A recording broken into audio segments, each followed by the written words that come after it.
UPPCS की आगामी परीक्षा को ध्यान में रखते हुए जो 14 मई 2023 को आयोजित होने वाली है, उसके लिए एक समर्पित बैच कलाम बैच की शुरुआत इस वीडियो के माध्यम से अपने ऑनलाइन विद्यार्थियों के लिए और सहयोगियों के लिए शुरू की जा रही है। इस वाले बैच में सबसे खास बात यह है कि बचे हुए 90 दिनों के लिए यूपीपीसीएस प्रीलिम्स में क्या किया जाए जिससे यूपीपीसीएस की परीक्षा में सफलता की सुनिश्चितता अधिकतम हो पाए। इसके लिए जीएस के पेपर के जो 2 पार्ट में है, जीएस फर्स्ट और जीएस सेकंड। जीएस सेकंड जो सीसेट है उस पे चर्चा बाद में करेंगे। जीएस फर्स्ट की तैयारी 2 तरह से करनी है। जीएस फर्स्ट वाले में एक पोर्शन जो जीएस का है जिसमें अलग अलग सब्जेक्ट्स हैं और दूसरा बड़ा पोर्शन करंट अफेयर्स का है।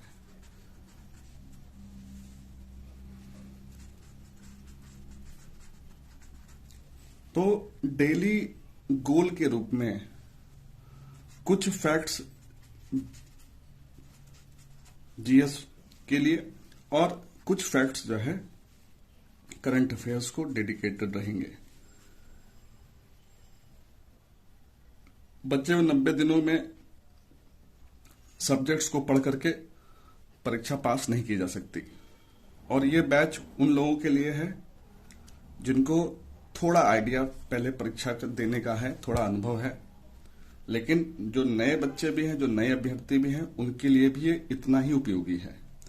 इसमें ध्यान ये रखना है कि जितने भी फैक्ट्स इसमें डिस्कस किए जाएं, मिनिमम उसको डेली तैयार करते रहिए। आज जो है करंट अफेयर से शुरू कर रहे हैं। करंट अफेयर्स में अगर आपने पेपर दिया है तो आपने देखा है कि करंट अफेयर्स के क्वेश्चंस यूपीपीसीएस में जो आते हैं वो फैक्टो कॉन्सेप्ट होते हैं, यानी कि फैक्चुअल इंफॉर्मेशन होगा, उसमें कुछ कॉन्सेप्ट होता है। तो उसी क्रम में हम लोग पहला फैक्ट समझते हैं वो है COP 15 2022। COP 15 2022 का मतलब है कि यूएन जो बायोडाइवर्सिटी सम्मेलन है, संयुक्त राष्ट्र का जो जैव विविधता सम्मेलन है, कॉन्फ्रेंस ऑन पार्टीज 15 2022 का सम्मेलन। यह सम्मेलन की क्या खासियत थी? इस सम्मेलन की खासियत यह रही कि वर्ष 2030 तक 30% हिस्से को संरक्षित करने की बात है। धरती के 30% हिस्से को संरक्षित करने की बात है और बायोडायवर्सिटी से लेकर के जो भी फंडिंग हो रही है उसमें जो सार्वजनिक क्षेत्र और जो निजी क्षेत्र हैं उनसे हर साल $200 अरब जुटाना है। हर साल $200 अरब पब्लिक सेक्टर और प्राइवेट सेक्टर दोनों से इकट्ठा करना है।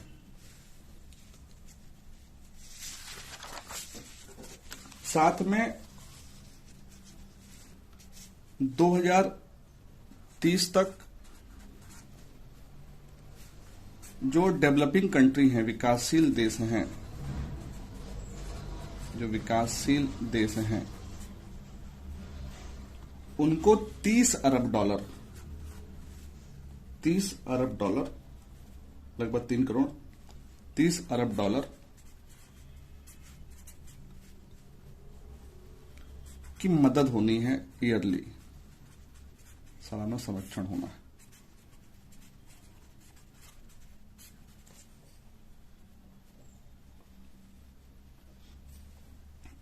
COP 15 जो हुआ है वो मॉन्ट्रियल में आयोजित हुआ। मॉन्ट्रियल कनाडा में है और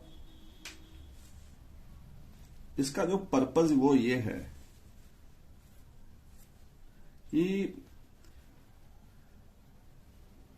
इस दशक के अंत तक पूरे वर्ल्ड का 30% भूमि संरक्षण,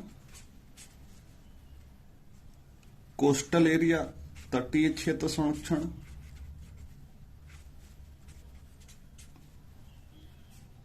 और जो अंतर्देशीय जल क्षेत्र है उसको शामिल किया गया है।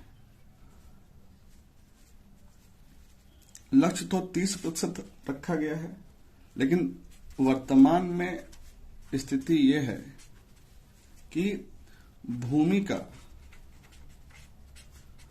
17% और समुद्री क्षेत्र का 8% ही संरक्षित है, जिसको बढ़ा करके 30% करना है।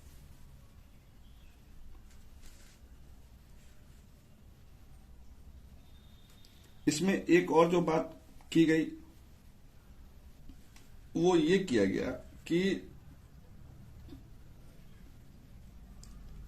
इसमें भूमि, तटीय इलाके और अंतर्देशीय जो जल क्षेत्र है उसके संरक्षण के साथ साथ जो फूड सब्सिडी है, जो खाद्य सब्सिडी है, उसमें 50% कमी करने का भी लक्ष्य रखा गया, प्रस्ताव रखा गया।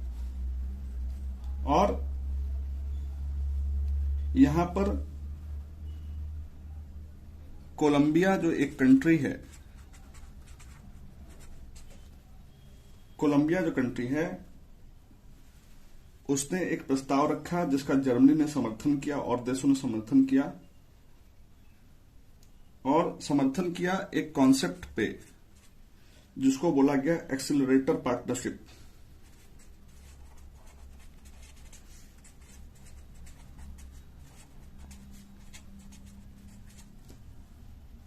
ये एक नया प्रस्ताव इसमें चीज रखी गई।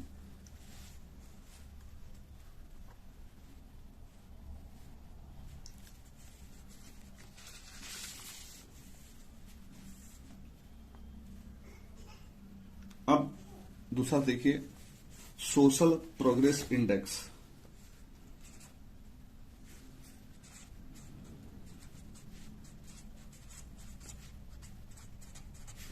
Social progress index. अब सोशल प्रोग्रेस इंडेक्स या एसपीआई है क्या? वास्तव में विश्व में जो उच्च आय वाले देश हैं वहां पे सामाजिक प्रगति की स्थिति कैसी है, या निम्न आय वाले देश हैं वहां पर सामाजिक प्रगति की स्थिति कैसी है, उसी को ध्यान में रख करके एसपीआई प्रत्येक साल जारी किया जाता है। इसके पीछे का उद्देश्य यह है इस इंडेक्स को जारी करने का कि ये हमें यह समझने में मदद करता है कि दुनिया भर में लोग कैसे रह रहे हैं, कौन प्रगति में पीछे छूट जा रहा है, और जो पीछे प्रगति में छूट रहा है उसको प्रगति में कैसे तेज किया जाए। एसपीआई जो है 2013 से ही एनुअली जारी हो रहा है। अब इस वाले रिपोर्ट में देखा जाए तो इस वाले इंडेक्स में नंबर 1 पे नॉर्वे है और ये नॉर्वे जो है नंबर 1 पे है, वो टीयर 1 देशों में है। टीयर 1 का मतलब है जिनकी आय अति उच्च है, उच्च आय वाले हैं।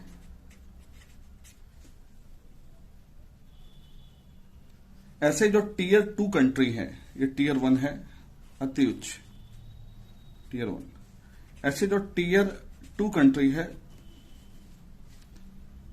जो उच्च आय वाले देश हैं उस पे जो नंबर 1 देश है वो स्पेन है।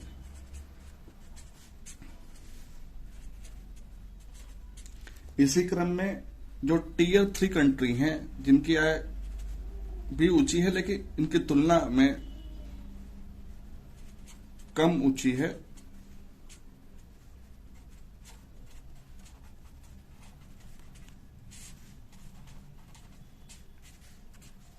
उसमें अब बात करें तो टीयर 3 में रशिया जो है नंबर 1 है। टीयर 4 में भी बहुत से देश हैं, लेकिन टीयर 4 की अगर बात करें तो टीयर 4 में आपको घाना सर्वोच्च स्थान पे मिलेगा।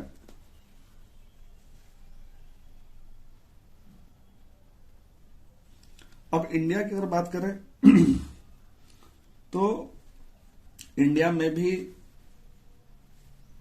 इसी से प्रभावित होकर के सामाजिक प्रगति सूचकांक 2022 जारी किया गया था। और जब ये जारी हुआ तो जो भी घटक या कारक एसपीआई में शामिल होते हैं वैसे ही घटकों और कारकों को शामिल करके जो इसको जारी किया गया उसमें इंडिया का जब पोजीशन देखा गया तो भारत जो है 65.99 का एसपीआई स्कोर अर्जित किया और ये टीयर 4 में शामिल हुआ। टीयर 4 में शामिल हुआ और इसकी रैंक जो आई वो आई 110।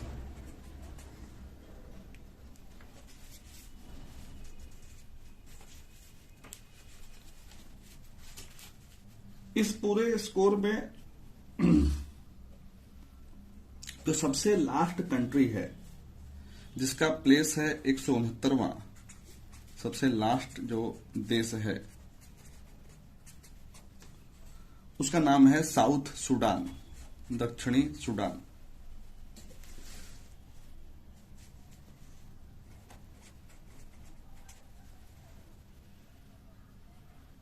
और जो वर्ष 2023 है इसमें यह कहा जा रहा है कि जो वर्ल्ड है वो सोशल प्रोग्रेस रिसेशन की ओर बढ़ रहा है। सोशल प्रोग्रेस रिसेशन की तरफ बढ़ रहा है, की ओर अग्रसर है।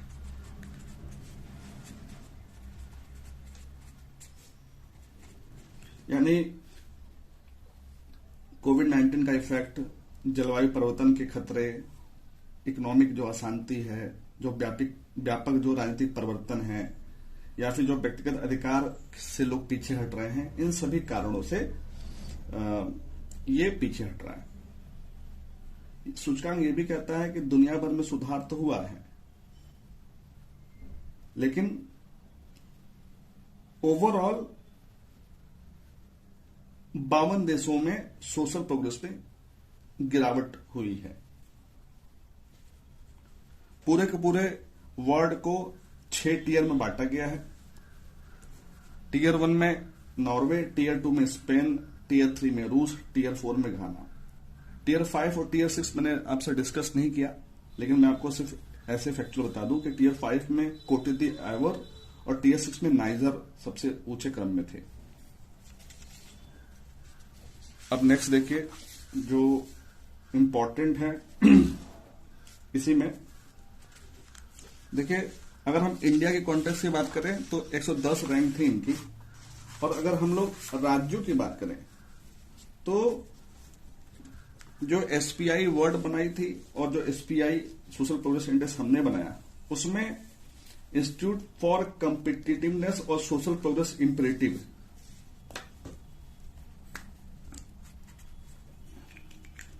इंस्टीट्यूट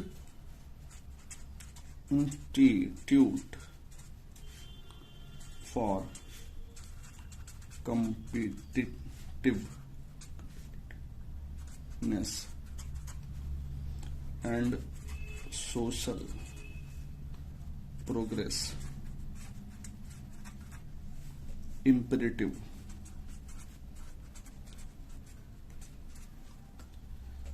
जिसको इन्होंने बोला SPI 2022,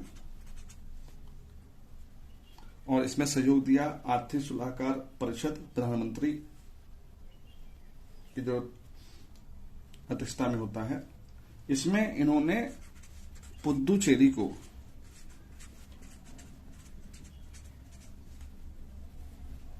सबसे ऊपर रखा और साथ में नंबर 1 पे पुद्दुचेरी को रखा, नंबर 2 पे इन्होंने टियर 1 में रखा लक्षद्वीप को।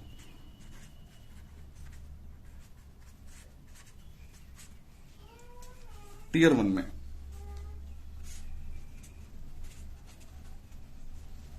टियर 2 जो राज्य थे, यानी कि जिनकी आय टियर 1 की तुलना में कम है, उसमें नंबर 1 पे रखा इन्होंने जम्मू कश्मीर को।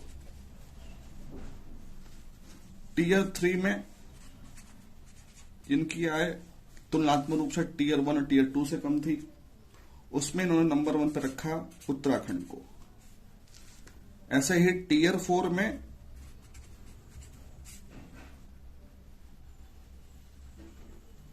नंबर 1 पे रखा इन्होंने हरियाणा को,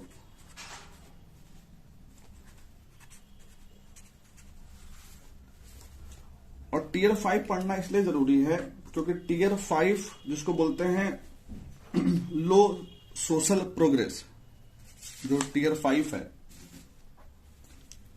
जो टियर 5 है,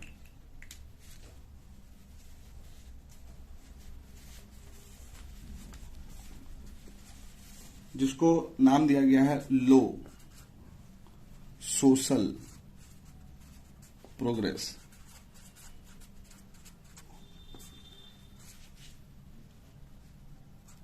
इसमें पहले नंबर पे है उत्तर प्रदेश, और ओवरऑल इसका प्लेस है 31वां। इसलिए ये जानना जरूरी है। वैसे टियर 6 भी है, लेकिन यहां तक अगर इतना भी ध्यान रखें तो अपने एग्जाम के लिए सफिशिएंट है।